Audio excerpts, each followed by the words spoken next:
Bienvenue sur l'espace dédié au site mécaniqueuniverselle.net, le site qui essaie de démontrer que l'humanité, dans sa totalité, évolue vers son ultime perfection.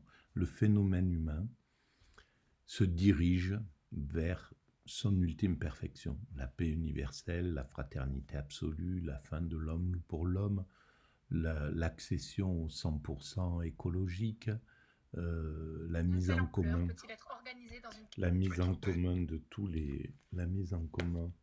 de tous les biens de l'humanité, voilà, enfin bref, et tout ça pour pouvoir atteindre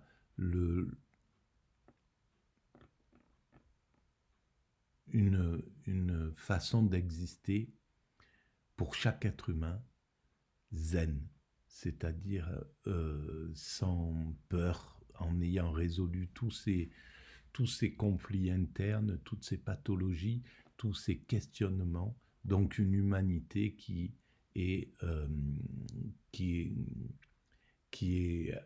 dans un état d'esprit totalement clair, libéré, limpide. Et cet état d'esprit, c'est un état d'esprit capable de la contemplation, capable d'accéder facilement à ce qu'on appelle l'extase, le nirvana, l'éveil, cet état de pur immédiat où il n'y a plus l'empreinte des passés toxiques qui nous encombrent tous. Hein. On a tous eu des traumas dans l'enfance qui vont impacter notre façon d'exister. Eh bien, tous ces traumas n'existeront plus. Il y aura la façon de s'occuper des enfants n'aura plus rien à voir avec la façon dont on s'en occupe et dont on laisse passer tout un tas de problèmes, d'abus, de malveillance envers l'enfance ou de traumatisme qu'il doit supporter. Bien, tout ça, dans quelques siècles, on aura résolu ce genre de choses.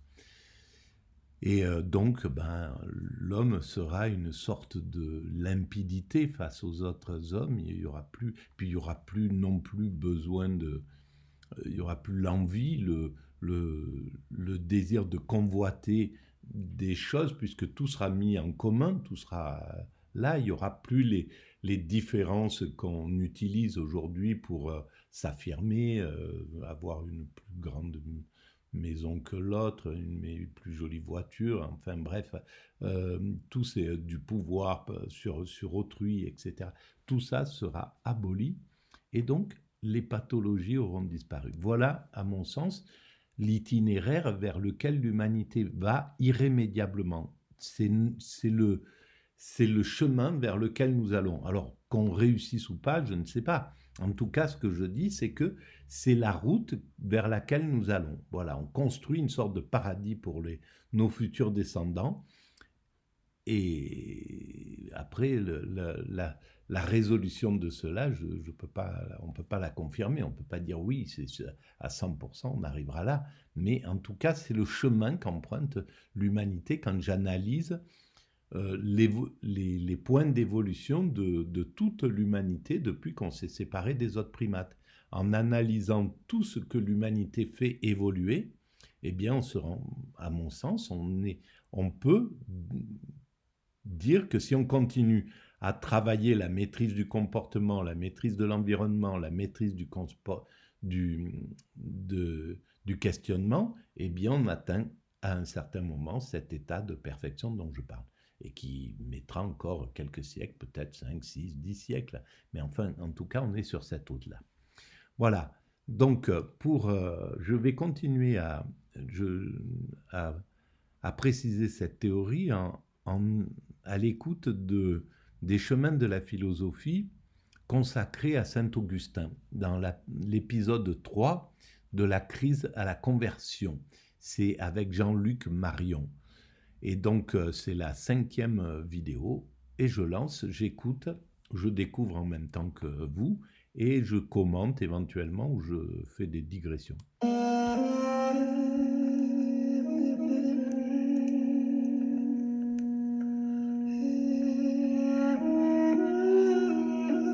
c'est la dernière partie. Le temps ne donne rien à voir. Il est au moins l'élément de l'invisibilité même. Il soustrait tout ce qui pourrait se donner à voir. Il se soustrait lui-même à la visibilité. On ne peut qu'être aveugle au temps, à la disparition essentielle du temps, alors que pourtant, d'une certaine manière, rien n'apparaît qui ne demande et ne prenne du temps. Rien ne vient au jour, aucun phénomène qui ne soit à la mesure du jour, autrement dit, de la révolution qui rythme la course d'un soleil et l'oriente depuis sa fin, du lever de l'Orient au coucher de l'Occident. Les travaux et les jours, disions-nous un instant.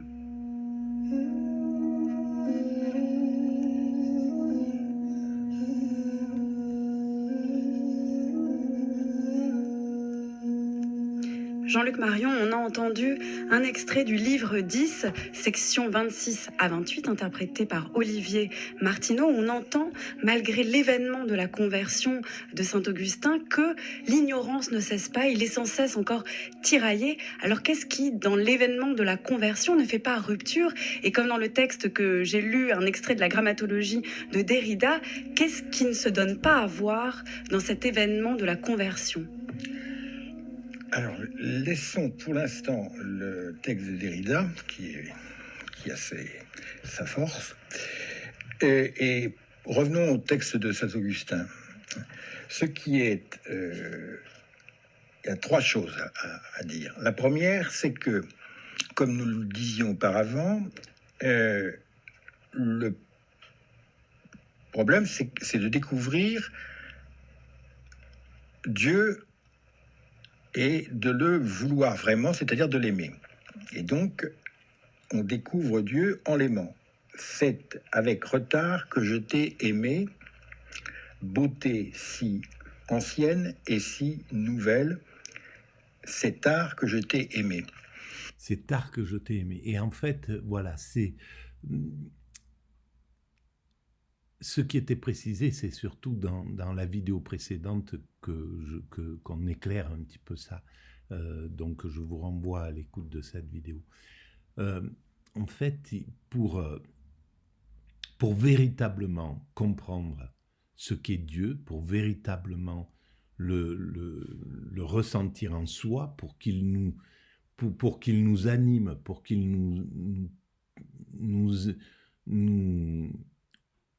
nous éclaire et qu'on le ressente pleinement, il faut l'aimer pleinement. Et pour l'aimer, parce que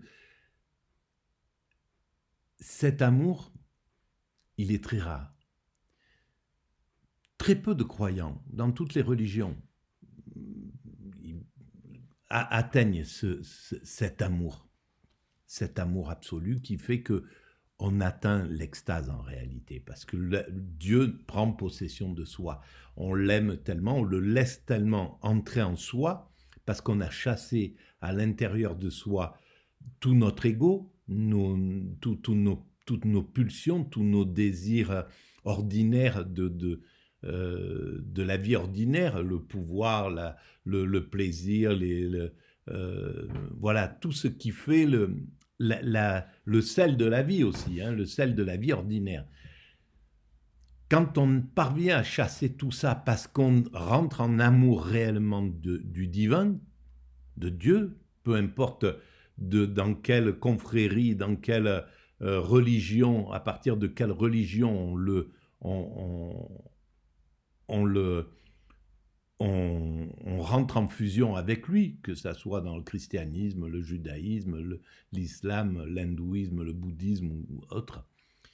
Il faut atteindre un tel amour du divin qu'il nous anime, qu'il nous pénètre et nous anime complètement, et à ce moment-là, on l'incarne, on incarne le divin. Et ce qui veut dire que 99% des croyants restent sur un amour superficiel, où le divin ne rentre pas, bien sûr. Ils disent « j'aime Dieu, je prie Dieu, je fais mes prières, mes ablutions, je vais à la synagogue, je vais à l'église, je vais au temple, etc. etc. » Mais c'est la religion à l'état primaire. il n'y a pas de compréhension du divin. Il n'y a pas... L'amour de Dieu n'est pas suffisant, n'a pas atteint le paroxysme pour que Dieu pénètre en soi. Il reste extérieur, c'est quelque chose d'extérieur. C'est comme si on prit une icône, comme si on prit un totem. Et donc, on est dans la distanciation. On est toujours du côté de l'ego et Dieu est de l'autre côté. Il est juste, et c'est pour ça qu'on peut utiliser Dieu à ce moment-là pour faire les pires choses. Parce que Dieu n'est plus qu'un instrument de combat. À partir de parce que je crois à tel Dieu, je peux aller castagner telle autre communauté qui ne me plaît pas. Parce qu'on n'est pas rentré en relation avec le divin. Il n'y a pas de spiritualité dans la religion ordinaire. Il n'y a aucune spiritualité. Il y a de la religion. Il y a du dogme, il y a tout un tas de choses comme ça. Ça peut servir à l'homme à maîtriser ses pulsions, à se conduire le mieux possible, à être le plus humain possible, mais il n'est pas dans la spiritualité fondamentale. Cette spiritualité fondamentale, il faut rentrer en relation pur et dur avec le divin. Mais on n'y rentre pas comme ça, c'est le divin qui nous permet de faire ça.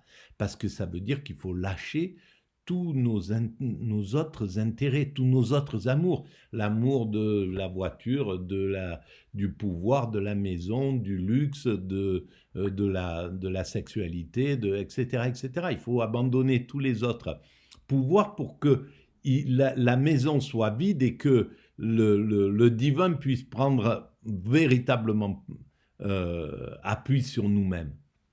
Et donc, c'est extrêmement compliqué, évidemment. Et c'est pas grave en soi, hein. C'est pas parce que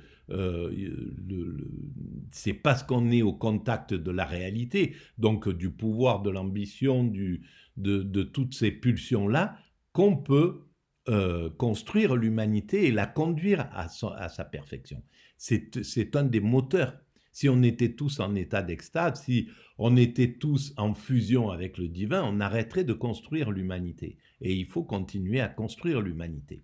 On peut pas, il faut l'amener à sa perfection. T'es aimé.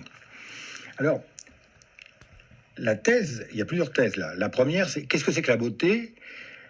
Pour résumer, on va dire, c'est la vérité quand elle est aimée. C'est l'aspect que prend la vérité quand on l'aime. Donc, alors, c'est pareil. La vérité, c'est le divin. Quand on aime le divin, quand on est dans cette fusion dont je parle, on atteint la beauté. Et dans l'état d'extase, pour avoir expérimenté fait cette expérience-là, tout est... Voilà, le monde devient beau. Tout devient beau. Il n'y a plus de laideur dans le monde. On est dans une fusion avec et en fait, la beauté, tout est beau en réalité. C'est notre distanciation du divin qui fait que les choses, on ne les comprend pas complètement. On ne parvient pas à comprendre pourquoi il y a le mal, pourquoi il y a... etc. On ne peut pas le comprendre dans le monde ordinaire de cette chose-là. Et c'est très bien qu'on ne le comprenne pas, parce que ça nous permet de lutter contre. Le mal, il est de trop dans le monde ordinaire, et on va combattre ça. On va faire de son mieux pour lutter contre le mal. L'ensemble humain, c'est ce qu'il fait. Alors que si on est dans l'état d'extase, on comprend que tout ça, ça fait partie du mécanisme d'évolution vers la perfection. Donc Dieu, cette fois-ci, Dieu est aimé. C'est ça la nouveauté. Alors, il est aimé et on s'aperçoit qu'il était toujours déjà là. C'est-à-dire, on ne l'aimait pas parce qu'on ne l'avait pas vu. c'est ça. On l'avait pas expérimenté. Ouais. Donc Dieu est On toujours l'avait déjà là, vu superficiellement. et c'est moi qui suis en retard. On l'avait juste vu superficiellement. C'est la façon de 99,99% des croyants. Ils regardent Dieu de façon superficielle. Ils en voient une enveloppe, mais ils ne sont pas en relation avec lui. Et c'est moi qui suis en retard. Donc Dieu nous aime le premier, c'est moi qui suis en retard. C'est ça, la conversion, c'est pas que je me convertis à Dieu, c'est que j'inverse le rapport entre lui et moi. C'est-à-dire, le discours habituel, c'est que dans Vigny, dans Nerval, dans les autres, l'homme prie et le ciel est vide, donc Dieu n'est pas là. Alors la vérité, c'est que Dieu est toujours là, c'est l'homme qui n'est pas là. L'homme prie, oui, c'est ça, l'homme prie et Dieu n'est pas là. Mais en réalité, Dieu est toujours là, mais on le voit pas. On prie on prie un totem, on prie des apparences. On prie pas la réalité du divin. Qui n'est pas là. Il n'est pas au rendez-vous dans tous les sens du terme. Et donc, ici, l'homme n'est pas là. Pourquoi ? Parce qu'il est en dehors de lui-même, out of his mind, à côté de ses pompes. Si vous... En dehors de... Bien sûr, on est dans l'ego. C'est l'ego qui nous sort de nous-mêmes. En fait, l'ego, il revêt ce que nous sommes, il revêt le divin que nous sommes, et c'est lui qui nous anime, c'est lui qui nous vit, en fait, cet ego. Et cet ego, c'est pas la réalité.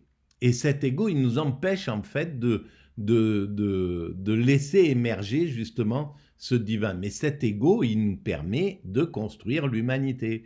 Voilà, c'est parce que y a l'ambition, le désir, le plaisir, etc., etc., toutes ces quêtes qui nous font construire l'humanité. À côté de ses pompes, si vous préférez.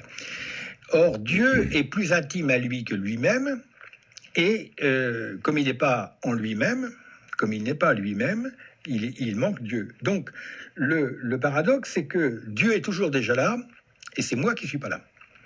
Et donc, comme je ne suis pas là où je devrais être et là où il est déjà, je passe mon temps à chercher n'importe quoi à l'extérieur. Évidemment, je ne trouve rien. Et plus je trouve, moins je suis content. Donc, tu étais avec moi, et moi, je n'étais pas avec toi parce que je n'étais pas là où je suis. Donc, c'est ça le paradoxe. Et alors, pourquoi est-ce que d'un coup, la situation a changé ? Alors là, il y a la scène, la suite du texte, où saint Augustin applique à Dieu les 5 sens. Et il en parle comme d'un homme séduit par une femme, ou l'inverse. Oui, c'est d'une manière très sensuelle qu'il parle de la croyance. Oui, mais il y a quand même un texte dans le Déordiné 1.8.21 qui est encore pire, où la vérité se déshabille en dansant devant l'esprit de l'homme. C'est absolument limite à censurer. Donc ici, nous avons... De la poésie. C'est de la poésie. C'est comme dans l'islam, dans le soufisme, l'amour de Dieu est bien souvent décrit comme le vin, c'est l'ivresse, ça amène cette ivresse, c'est des images, évidemment, il ne se bourrait pas la gueule, mais simplement il montrait cette image. Ça voulait dire qu'ils avaient expérimenté l'extase, et ils avaient expérimenté avant l'ivresse, donc ils pouvaient faire une sorte de comparaison. C'est clair qu'il y a des petits fils qui sont proches, c'est des sortes de choses un peu parallèles, mais ça n'a rien à voir, évidemment. L'extase, tu m'as appelé, la voix, tu as resplendi, la vue, tu as exhalé du parfum, odorat, tu as un goût et tu m'as touché. C'est-à-dire les 5 sens. Alors on va dire c'est les sens spirituels. Mais alors non, quand on expérimente l'extase, c'est les 5 sens qui sont entièrement éclatés, entièrement explosé, qui explose en fait, c'est ça. Mais qui explose pas, on n'est pas là en train de gesticuler, de jouir comme ça dans ce truc-là. Au contraire, on est dans un état de ralenti absolu, de calme et de sérénité totale. Mais ce qui rentre dans les narines, c'est que de la jouissance. L'air qui rentre, je l'ai expérimenté pendant une semaine. Pendant une semaine, chaque respiration, c'était une sorte de jouissance. L'air passait à travers tous mes poumons, c'était quelque chose d'incroyable. Chaque fois que je touchais mes mains ou que je faisais juste ça, ou que j'effleurais, ou que voilà, n'importe quoi, tout ce que je touchais, c'était de la jouissance. La vue, voir, c'était comme si je voyais les choses, mais c'était que de l'amour. Donc c'était tout ce qui rentrait par mes yeux, c'était de la jouissance. Le son, je me suis organisé pendant cette semaine à être dans du calme, dans de la sérénité, dans des endroits où il y avait vraiment pas de bruit, où c'était... Et donc, voilà, les 5 sens, ils sont à 100% quand on est en fusion, quand le divin a pris possession de nous, a chassé l'ego. Quand l'ego est sorti, le divin a pris possession de nous, et dans ce moment-là, c'est les 5 sens qui... chaque cellule du corps jouit. Voilà, c'est tout simple. Chaque cellule du corps jubile de plaisir. Le plaisir est sur tout le corps, dans tout le corps entièrement. C'est pour ça que je pense qu'on soignera par l'extase. On trouvera, quand on va rentrer vraiment dans la réflexion sur l'extase, on soignera comme ça. Spirituel, mais vu que, comme on pourrait le démontrer assez facilement, les sens sont toujours spirituels. Les sens matériels sont toujours spirituels. Autrement, ils ne seraient pas les sens. Donc, ce sont les 5 sens qui attestent la présence de Dieu. En fait, Dieu tente de me séduire par tous les moyens, et c'est exactement ce qui est dit ici. Alors pourquoi encore Saint Augustin résiste alors qu'il a tous les attraits d'une femme nue devant lui? Mais parce qu'on a ses habitudes. On a ses habitudes. Parce qu'on ne comprend pas que sans qu'il y ait une femme nue devant soi, ou un homme pour une femme, ou enfin bon bref, peu importe, sans que le plaisir n'a pas besoin de ça. Donc, mais on ne comprend pas que c'est supérieur, que les 5 sens animés par ce vide, par rien, le divin, par l'immatérialité du divin, c'est supérieur à une femme nue devant soi qui danse, ou voilà, avec cette image-là. C'est 2 mondes différents. D'un côté, il y a le plaisir sensuel, sexuel, et de l'autre, il y a l'extase. C'est 2 mondes différents. Et on ne comprend pas, on pense que le plus fort, c'est le plaisir sexuel. Quand on a fait l'expérience des 2, on sait que l'extase, c'est autre chose. C'est à un autre niveau que ça se passe. C'est ce qui est très fort chez Saint-Augustin, c'est que la conversion va ouvrir le conflit, un autre conflit. Un conflit où je dois rompre avec mon passé. C'est ça. Je dois changer d'habitude. Voilà, ce que j'étais en fait. Oui, ce que je suis encore. Et ce passé, c'était le plaisir de la chair, le plaisir de la sexualité, le plaisir de la bouffe, le plaisir d'aller faire des bêtises, etc. Le plaisir de vivre ordinaire, quoi. Encore, ce que je suis encore. C'est-à-dire, je peux être amoureux et être toujours invivable. Et invivable pour les autres, invivable pour moi-même. Et c'est ce qu'il appelle la tentation, qui est en fait l'épreuve du temps. Parce que Augustin comprend très bien qu'il faut que je change dans le temps, donc que je change mes mœurs dans le temps, que je modifie le temps. Et c'est exactement le problème qui se pose. C'est pourquoi saint Augustin parle toujours, il introduit en théologie, dans la vie spirituelle, un concept fondamental qui est le concept de persévérance. C'est-à-dire, il faut tenir après, il faut se mettre à niveau. C'est-à-dire, on peut être amoureux, on peut être face à Dieu, et très heureux de ça, mais on est quand même les pieds dans... Oui, on a toujours les pieds dedans. Et il faut quand même en sortir. Alors ça prend du temps, et c'est pénible, et il faut tenir jusqu'au bout. C'est ce qu'il appelle le don de la persévérance.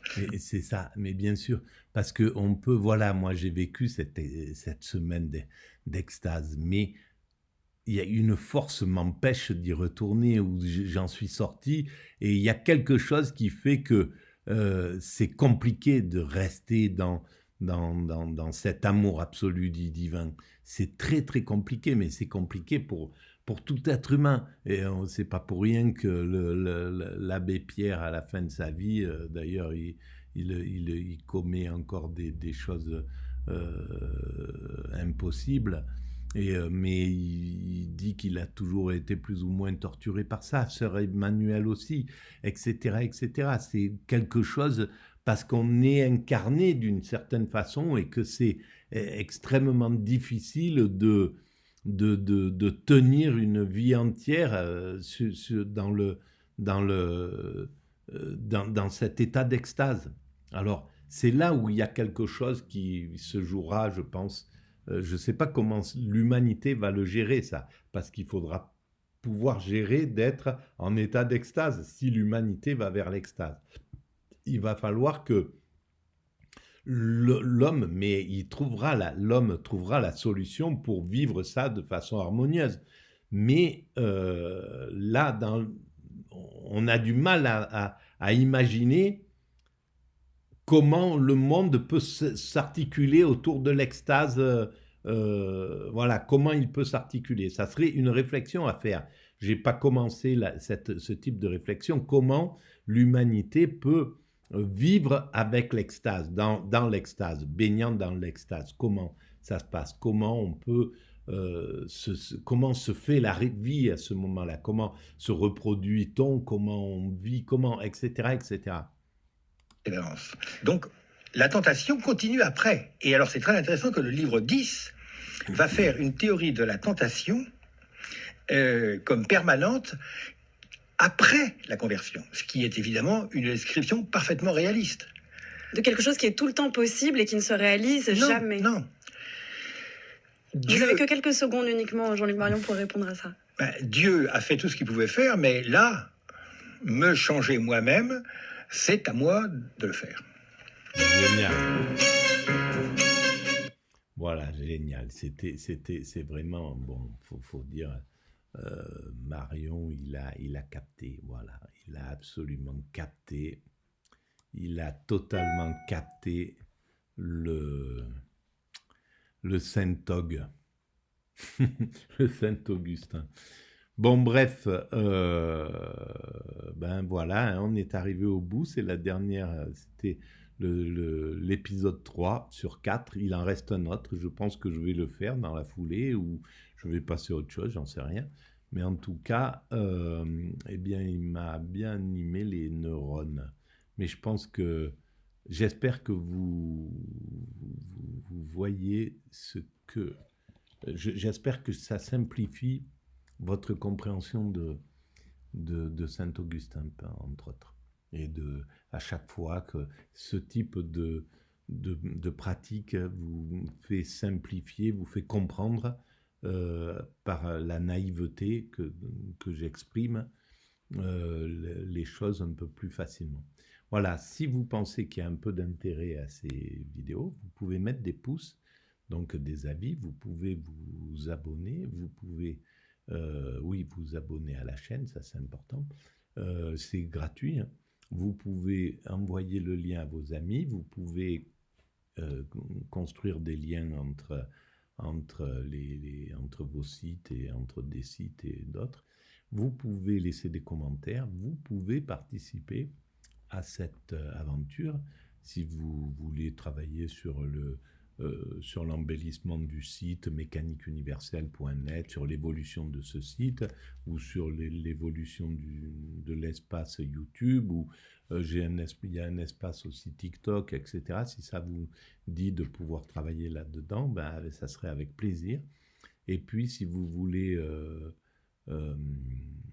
ou participer à travers la philosophie, la spiritualité, si vous voulez faire des échanges. Je ne sais pas comment on peut pratiquer pour faire des sortes de vidéos en commun avec des questions-réponses, je ne sais pas.